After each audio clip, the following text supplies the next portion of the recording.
diferencias muy abstractas de la teoría de ambas teorías, que hace mención el autor Rafael Rojina Villegas, y que los exhortó a que la consulten. Y ahora vamos a hablar de lo que son las diferentes doctrinas elaboradas para comparar los derechos reales de los derechos personales. El autor hace una clasificación de estas doctrinas. Podemos hacer clasificaciones de estas doctrinas, la clasifica en 3 grupos. ¿Cuáles son esas clasificaciones? Bueno, pues es tesis dualista, doctrina monista y la doctrina ecléstica. ¿A qué se refiere la tesis dualista? Postulan la separación absoluta entre los derechos reales y personales. Comprenden 2 variantes: la escuela de la exégesis en Francia y la teoría económica de Bonnecase.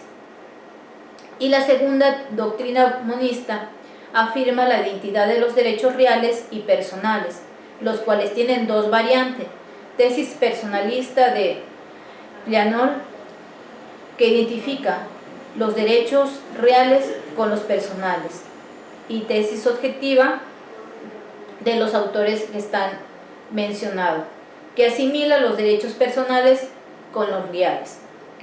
Y la tercera doctrina ecléctica reconoce una identidad en el aspecto externo de estos derechos patrimoniales y una separación a diferencia del aspecto interno.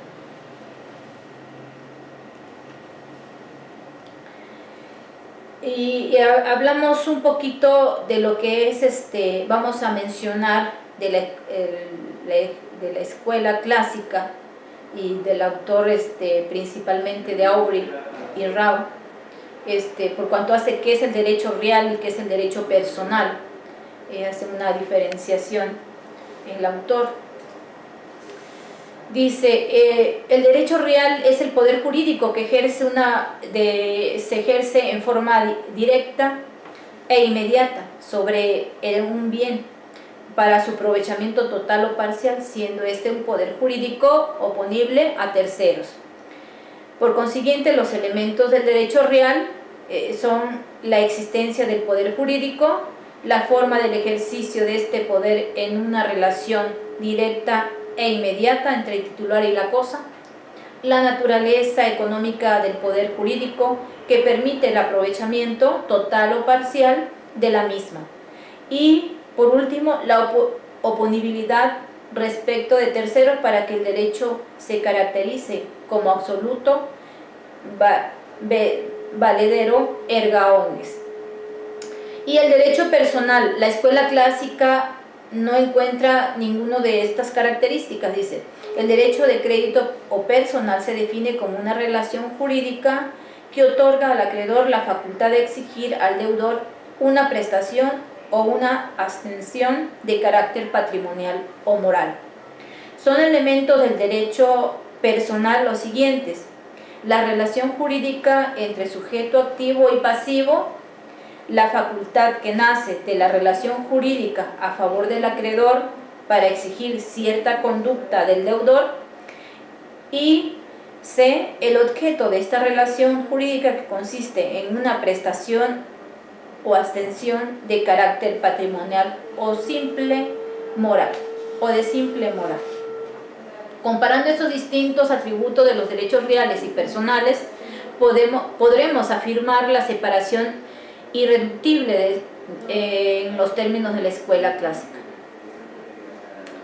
Esos términos, nos habla de que en tanto que el derecho real es un poder jurídico, el derecho personal es una simple facultad de obtener o de exigir el poder jurídico que ejerce de la persona a la cosa.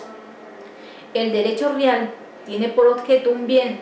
Hay una relación directa e inmediata entre el titular y la cosa, la cosa es el objeto directo del derecho real. El derecho personal, su objeto es una prestación o una extensión del deudor. El derecho real es oponible a tercero, se caracteriza como derecho absoluto, valedero contra todo mundo. Nadie puede perturbar al titular en el aprovechamiento económico de la cosa. Si es perturbado, el titular tiene una acción que se llama persecutoria para recuperar la cosa cuando es desposeído. Esta acción es propia y exclusiva de los derechos reales. Además, el carácter absoluto del derecho real y su posibilidad de oponerse a terceros confiere un derecho de preferencia. Y esos principios de los derechos reales son los siguientes, es decir, hay principios que consagra por cuanto hace la preferencia de los derechos reales.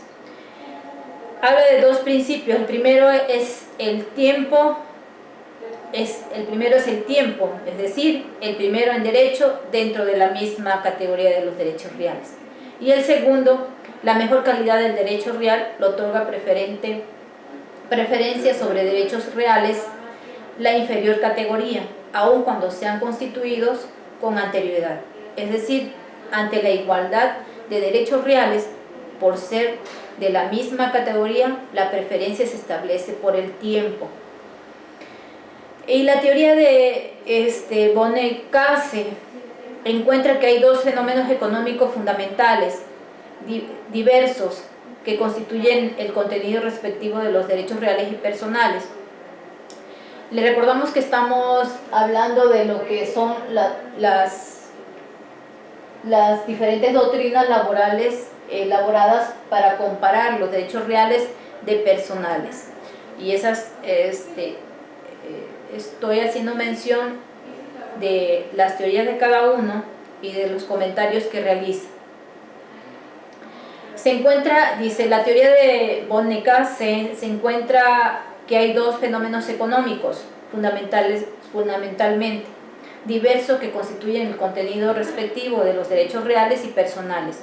¿Cuáles son estos fenómenos económicos? Dice, la apropiación de la riqueza y la prestación del servicio.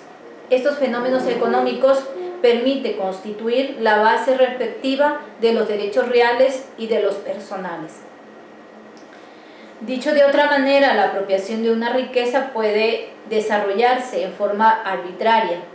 Tuvo que intervenir el derecho para regular sus distintas formas.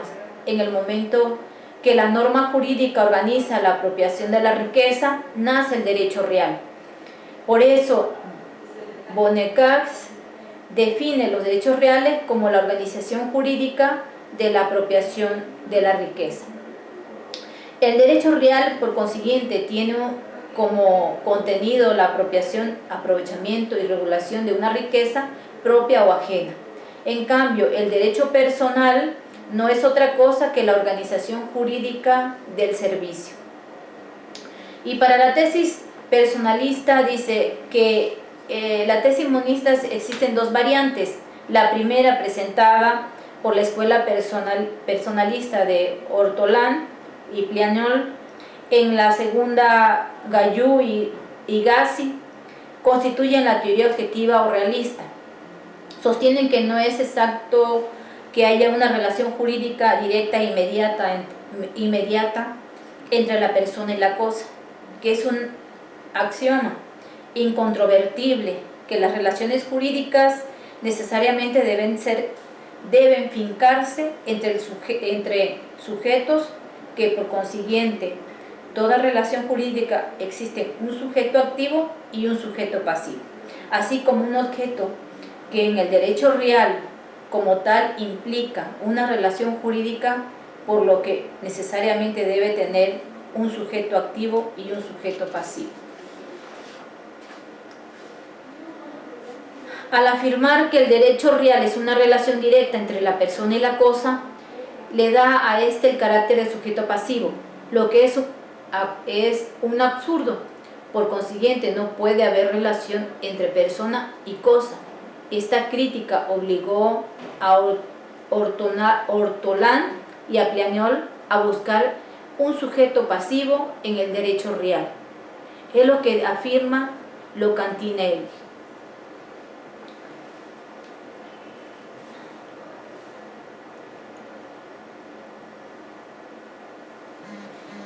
Y siguiendo estas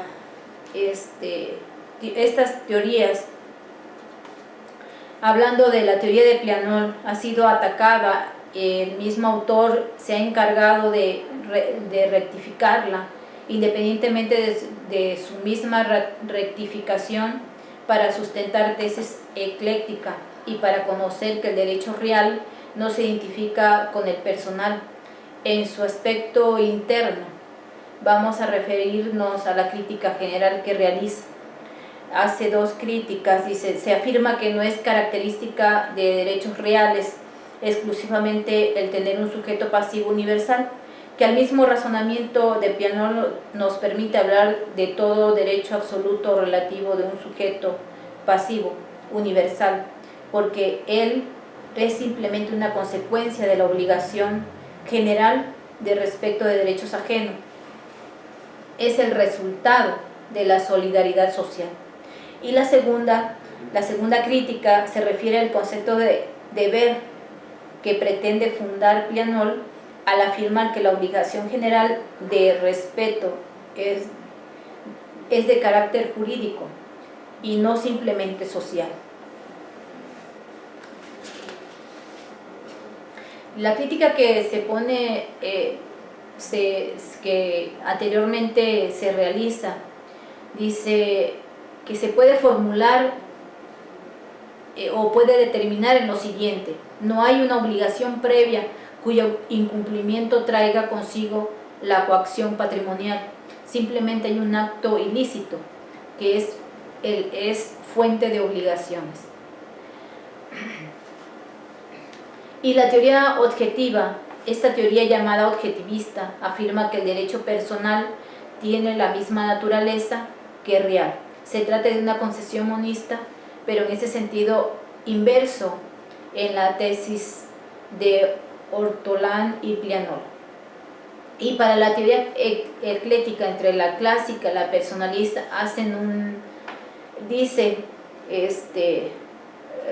se dice que es un tratado práctico del derecho civil francés.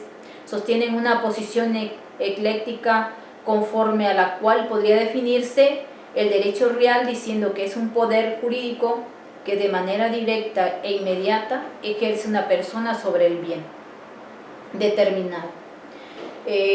Dentro de esa postura, igualmente de la tesis que hace esa escuela clásica y de la personalista, habla de lo expuesto y se desprende que el derecho real tiene dos manifestaciones principales: la relativa al poder jurídico que ejerce el titular sobre el bien determinado y que se traduce en un conjunto de posibilidades y normativas que el derecho objetivo le reconoce.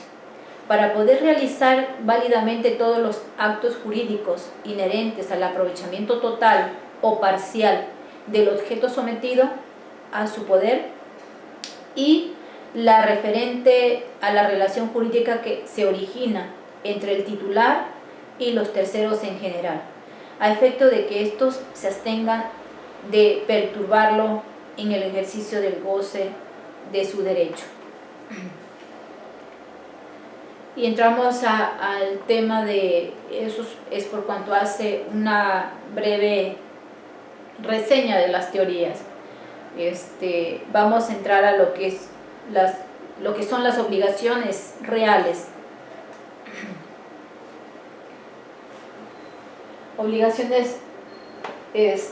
Las obligaciones reales, de acuerdo al Brotenbrenn y derechos reales sin faciendo. ¿Qué significa o qué lo que significa cada uno de ellos? Bueno, hay algunos puntos que maneja aquí el autor Regina Villegas, que son: 4. De las obligaciones reales como correlativas de los derechos de aprovechamiento o de garantía de igual naturaleza. ¿Qué es esto de las obligaciones reales como correlativas de los derechos de aprovechamiento y garantía de igual naturaleza? Se trata de deberes impuestos al propietario y poseedor en concepto de dueño de las cosas afectadas por esos derechos reales frente al titular de los mismos, es decir, el usufructuario, el usuario, el habituario, dueño del predio dominante o el titular de la hipoteca, prenda o censos. Obligaciones reales impuestas al propietario por virtud de la vecindad o colindancia. Inciso C. Obligaciones reales impuestas al propietario por virtud del condominio en diferentes casos, es decir, un muro mediadero, zanja, el seto común, en caso en el cual los diferentes pisos de una casa pertenecen a distintas personas.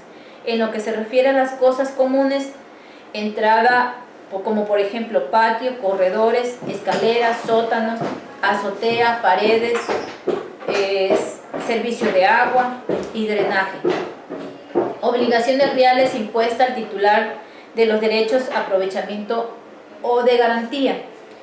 Y en beneficio del propietario de la cosa objeto del gravamen, estas últimas son las que estudian respectivamente Bonnecasse y Michon, así como las indicadas en los inciso B y C anteriormente señaladas. Y para la doctrina de Michon, en cuanto a lo referente a estas posturas de las obligaciones y derechos reales, las ideas que se desarrolla el autor francés en sus tesis de doctorado denominada Des Obligations pro terrain, dice al respecto lo siguiente: las obligaciones reales son deberes jurídicos fundados